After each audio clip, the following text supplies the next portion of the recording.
First, I'd like to thank Prime Minister Trudeau for hosting this summit. It has worked out to be so wonderful. The people of Canada are wonderful, and it's a great country and a very beautiful country, I might add. We tackled a variety of issues and opportunities facing our nations. At the top of the list was the issue of trade. Very important subject because the United States has been taken advantage of for decades and decades, and we can't do that anymore. We had extremely productive discussions on the need to have fair and reciprocal, meaning the same. People can't charge us 270% and we charge them nothing. That doesn't work anymore. I made a lot of statements having to do with clarity. We want and expect other nations to provide fair market access to American exports, and that we will take whatever steps are necessary to protect American industry and workers from unfair foreign trading practices, of which really there are many, but we're getting them straightened out, slowly but surely.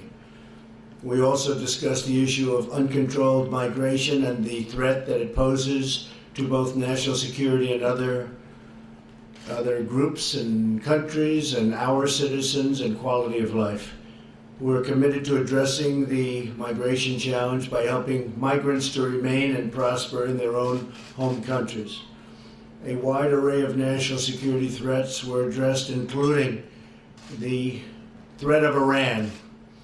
The G7 nations remain committed to controlling Iran's nuclear ambitions. With or without them, those ambitions are going to be controlled, along with efforts to combat terrorism and extremism and those who spread this deadly ideology. The nations of the G7 are bound together by shared values and beliefs. That came out loud and clear. Each of our nations is totally unique with our own people and our own sovereign obligations, but we can coordinate together and achieve a common good, a good for all of our people, all of our nations. We're linked in the great effort to create a more just, peaceful, and prosperous world. And from the standpoint of trade and jobs and being fair to companies, we are really, I think, committed. I think they are starting to be committed to a much more fair trade situation for the United States, because it has been treated very, very unfairly. And I don't blame other leaders for that.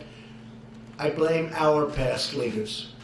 There was no reason that this should have happened. Last year, they lost 800, we as a nation, over the years, but the latest number is $817 billion on trade. That's ridiculous and it's unacceptable, and everybody was told that. So I don't blame them, I blame our leaders. In fact, I congratulate the leaders of other countries for so crazily being able to make these trade deals that were so good for their country and so bad for the United States. But those days are over. In just a few minutes, I'll be leaving for Singapore. I'll be on a mission of peace, and we will carry in my heart, we're going to be carrying the hearts of millions of people from all over the world. We have to get denuclearization. We have to get something going. We really think that North Korea will be a tremendous place in a very short period of time. And we appreciate everything that's going on, and we appreciate the working together with North Korea. They're really working very well with us. So I say, so far, so good. We're going to have to see what happens, and we're going to know very soon. So I'll be leaving as soon as we're finished with this conference. I'll be leaving, and I very much look forward to it. I think it's very important for North Korea and South Korea and Japan and the world and the United States. It's a great thing, and we'll see what happens. Okay, any questions? Yes. Mr. President, you're about to embark on what may be the most important meeting you've ever had in your life. What's in your gut? Needles of steel nerves or butterflies? Can you describe how you feel? Well, there's always everything. It's really, this is probably rarely been done. It's unknown territory in the truest sense. but I really feel confident. I feel that Kim Jong Un wants to do something great for his people, and he has that opportunity. And he won't have that opportunity again. It's never going to be there again. So I really believe that he's going to do something very positive for his people, for himself, his family. He's got an opportunity the likes of which I think almost, if you look into history, very few people have ever had. He can take that nation with those great people and truly make it great. So it's a one-time shot, and I think it's going to work out very well. And that's why I feel positive, because it makes so much sense. And we will watch over it, we'll protect, and we'll do a lot of things. I can say that South Korea, Japan, China, many countries want to see it happen, and they'll help. They'll all help. So this is a great time. This has not happened in all of the years that they've been separated by a very artificial boundary. This is a great opportunity for peace, and lasting peace, and prosperity. Yes, ma'am. President, did you raise bringing Russia back into the G7 during your meetings? And when have you last spoken to Vladimir Putin? Do you expect to meet him in Vienna this summer? Yeah, I have not spoken to Vladimir Putin in quite a while. It has been discussed. We didn't do votes or anything, but it has been discussed. Some people like the idea of bringing Russia back in. This used to be the G8, not the G7. And something happened a while ago where Russia is no longer in. I think it would be an asset to have Russia back in. I think it would be good for the world. I think it would be good for Russia. I think it would be good for the United States. I think it would be good for all of the countries of the current G7. I think the G8 would be better. I think having Russia back in would be a positive thing. We're looking for peace in the world. We're not looking to play games.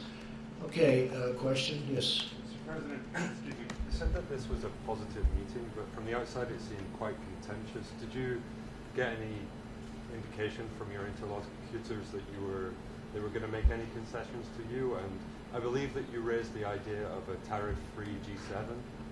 Is that I did. Oh, I did. That's the way it should be. No tariffs, no barriers. That's the way it should be. How did it go down? And no subsidies. I even said no tariffs. In other words, let's say Canada, where we have tremendous tariffs. The United States pays tremendous tariffs on dairy, as an example, 270%. Nobody knows that. We pay nothing. We don't want to pay anything. Why should we pay?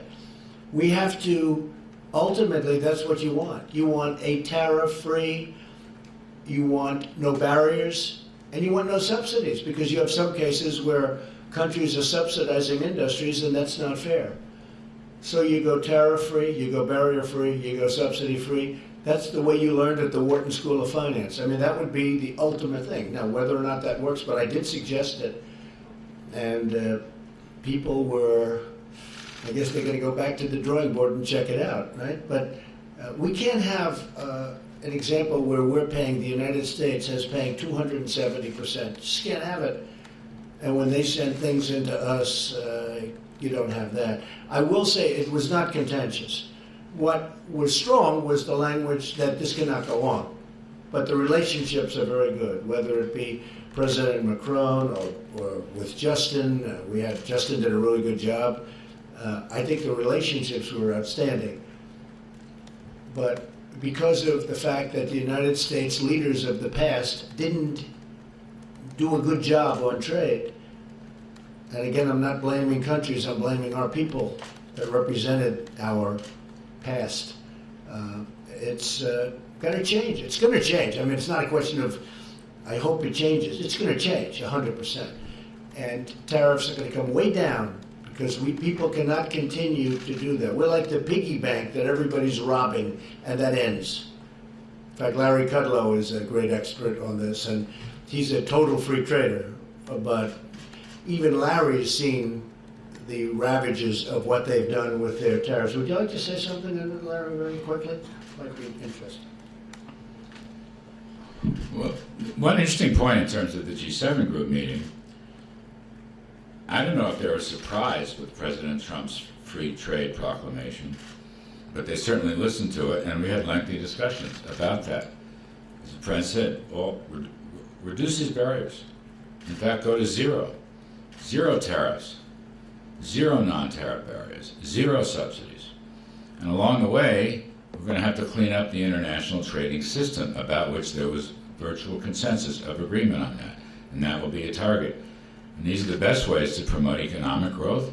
We'll all be better at it. We'll all be stronger at it. So I myself was particularly gratified to hear my president talk about free trade.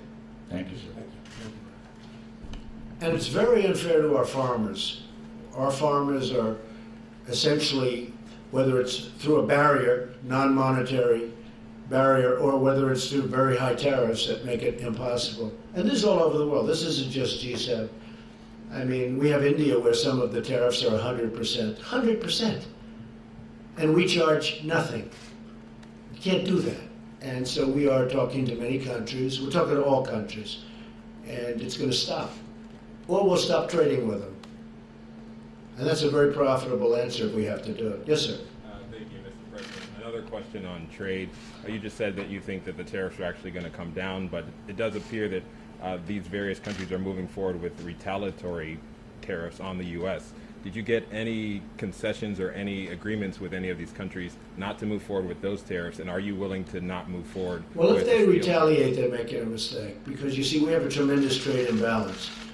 So when we try and bring our piece up a little bit so that it's not so bad, and then they go up, right? The difference is they do so much more business with us than we do with them that we can't lose that. You understand? We can't lose it. And as an example, with one country, we have $375 billion in trade deficits. We can't lose. You could make the case that they lost years ago. But when you're down $375 billion, you can't lose. And we have to bring them up. So there's very bad spirit when we have a big trade imbalance and we want to bring it up to balance, just balance. And they keep raising it so that you never catch. That's not a good thing to do. And we have very, very strong measures that take care of that, because we do so much. The numbers are so astronomically against them in terms of anything as per your question. We win that war 1,000 times out of 1,000. Yes, yes, sir. Are you close to a deal on NAFTA, your press secretary said? So two things can happen on NAFTA. We'll either leave it the way it is as a threesome deal with Canada, with the United States and Mexico, and change it very substantially. We're talking about very big changes. Or we're going to make a deal directly with Canada, directly with Mexico. Both of those things could happen. If a deal isn't made, that would be a very bad thing for Canada, and it would be a very bad thing for Mexico. For the United States, frankly, it would be a good thing. But I'm not looking to do that. I'm not looking to play that game. So we're either going to have NAFTA in a better negotiated form, or we're going to have two deals. Does it have to have a sunset clause in it? It'll have a sunset. You have the two sunsets. I mean, you have a ISDS provision and a sunset provision. They've been very heavily negotiated. You have two sunsets, two concepts of sunset. We're pretty close on the sunset division. Okay. Like 5 years or? Well, we have one that's 5 years. You know it very well. You've studied this very well. Congratulations. That's right. You have one group that likes to have 5 years and then a renegotiation at the end of 5 years. And you have another group that wants longer because of the investments. So, but we're pretty close. Yes, sir. Mr. President, David Herzen here with Politico Europe. Just to come back to Russia for a second, there's something that happened that got them kicked out of the G8 was the invasion and annexation of Crimea. Do you think that Crimea should be recognized at Russia at this point? Well, you know, you have to ask President Obama, because he was the one that let Crimea get away. That was during his administration. And he was the one that let Russia go and spend a lot of money on Crimea, because they've spent a lot of money on rebuilding it. I guess they have their submarine port there, etc. But Crimea was let go during the Obama administration. And, you know, Obama can say all he wants, but he allowed Russia to take Crimea. I may have had a much different attitude, But so you really have to ask that question to President Obama. You know, why did he do that? Why did he do that? But with that being said, it's been done a long time. But you would allow Russia back into the G8 with Crimea still? I would rather see Russia in the G8 as opposed to the G7. I would say that the G8 is a more meaningful group than the G7. Absolutely. Yes. Yes, ma'am. How persuasive did you find the Europeans and Canadians when they made the case to you that you shouldn't use national security as a justification for tariffs? They virtually didn't even make that case. I mean, my case is the fact that it is national security. It's our balance sheet. It's our strength. It's absolutely national security. And you know, if you look at our, just take a look at our balance sheet. We're going to have a very strong balance sheet very soon because of what I'm doing. We have the strongest economy that we've ever had in the United States. In the history of the United States, we have the best unemployment numbers. Black unemployment, the lowest in history. Hispanic unemployment, the lowest in history. I don't mean the lowest in the last 10 years or 20 years. The lowest in the history of this country. Black unemployment is doing the best it's ever done. Hispanic doing the best. Women are now up to 21 years. Soon it's going to be the best ever in its history, in the country's history. We have to have deals that are fair, and we have to have deals that are economic. Otherwise, that does in fact affect our military. Okay? But how do you make that case for autos specifically? Oh, it's very easy. It's economic. It's the balance sheet. To have a great military, you need a great balance sheet. Okay? Yes, sir. Go ahead.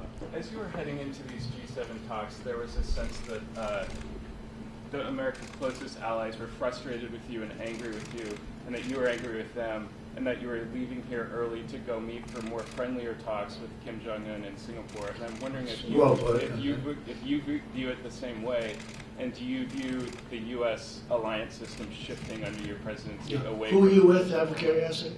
CNN? I figured. Fake news CNN. The worst. But, you know, I could tell by the question. I have no idea you were CNN after the question. I was just curious as to who you're with. You were CNN. I would say that the level of relationship is a 10. We have a great relationship. Angela and Emmanuel and Justin, I would say the relationship is a 10. And I don't blame them. I blame, as I said, I blame our past leaders for allowing this to happen. There was no reason this should happen. There's no reason that we should have big trade deficits with virtually every country in the world. I'm going long beyond the G7. There's no reason for this. It's the fault of the people that preceded me. And I'm not just saying President Obama. I'm going back a long way. You can go back 50 years, frankly. It just got worse and worse and worse. You know, we used to be a nation that was unbelievably cash flow oriented, had no debt of any consequence, and they'd build the highway system. We built the interstate system virtually out of cash flow. And it was a lot different. No, we have a very good relationship, and I don't blame these people, but I will blame them if they don't act smart and do what they have to do, because they have no choice. I'll be honest with you, they have no choice. They're either going to make the trades fair, because our farmers have been hurt. You look at our farmers, for 15 years, the graph is going just like this, down. Our farmers have been hurt. Our workers have been hurt. Our companies have moved out and moved to Mexico and other countries, including Canada. Now, we are going to fix that situation. And if it's not fixed, we're not going to deal with these countries. But the relationship that I've had is great. So you can tell that to your fake friends at CNN. The relationship that I've had with the people, the leaders of these countries has been, I would really rate it on a scale of 0 to 10, I would rate it a 10.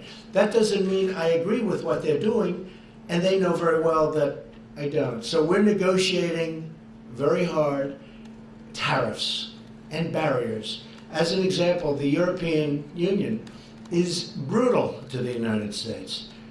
They don't take, and they understand that, they know it. When I'm telling them, they're smiling at me. You know, it's like the gig is up. It's like the gig is up. They're not trying to, there's nothing they can say. They can't believe they got away with it. Canada can't believe it got away with it. Mexico. We have a $100 billion trade deficit with Mexico, and that doesn't include all the drugs that are pouring in because we have no wall. But we are. We started building the wall, as you know, $1.6 billion, and we're going to keep that going. But a lot of these countries actually smile at me when I'm talking, and the smile is, we couldn't believe we got away with it. That's the smile. So it's going to change. It's going to change. They have no choice. If it's not going to change, we're not going to trade with them. Okay, how about a couple of more? One more. Go ahead in the back. Thanks, Mr. President. Eliana Johnson with Politico. Yes, hi. Going into these talks with Kim Jong Un, do you have a clear objective of what you want to get out of them? I have a clear objective, but I have to say, Eliana, that it's going to be something that will always be spur of the moment. You don't know. You know, this has not been done before at this level. This is a leader who really is an unknown personality. People don't know much about him. I think that he's going to surprise on the upside, very much on the upside. We'll see. But never been done, never been tested. Many people, the world leaders, I'm talking about world leaders that have been right next to him, have never met him. So we're going in with a very positive spirit, I think, very well prepared. I think, and by the way, we have worked very well with their people. They have many people right now in Shanghai. Our people have been in Singapore. Our people have been working very, very well with the representatives of North Korea. So we're going in with a very positive attitude, and I think we're going to come out fine. But I've said it many times. Who knows? Who knows? May not work out. It's a good chance it won't work out. There's probably an even better chance that it will take a period of time. It'll be a process. Is there a particular outcome that you would look for from this initial talk to judge whether you think things are going well? Well, I think the minimum would be relationship. You'd start at least a dialogue. Because, you know, as a deal person, I've done very well with deals. What you want to do is start that. Now, I'd like to accomplish more than that. But at a minimum, I do believe at least we'll have met each other. We will have seen each other. Hopefully, we will have liked each other, and we'll start that process. So I would say that would be the minimal. And the maximum, I think you know the answer to that. But I think that will take a little bit of time. Okay? Yeah. How long do you think it'll take you to figure out whether he's serious about giving Good up? question. How long will it take? I think within the first minute, I'll know. How? Just my touch, my feel. That's what I do. How long will it take to figure out whether or not they're serious? I said maybe in the first minute. You know, the way they say that you know if you're going to like somebody in the first 5 seconds. You ever hear that one? Well, I think that very quickly I'll know whether or not something good is going to happen. I also think I'll know whether or not it will happen fast. May not, but I think I'll know pretty quickly whether or not, in my opinion, something positive will happen. And if I think it won't happen, I'm not going to waste my time. I don't want to waste his time. Yes, ma'am. Are you concerned at all that just by giving Kim the meeting, that he's getting a win as a deal? No. That's only the fake news says that. You know, this. Look, we just got 3 hostages back. We paid nothing.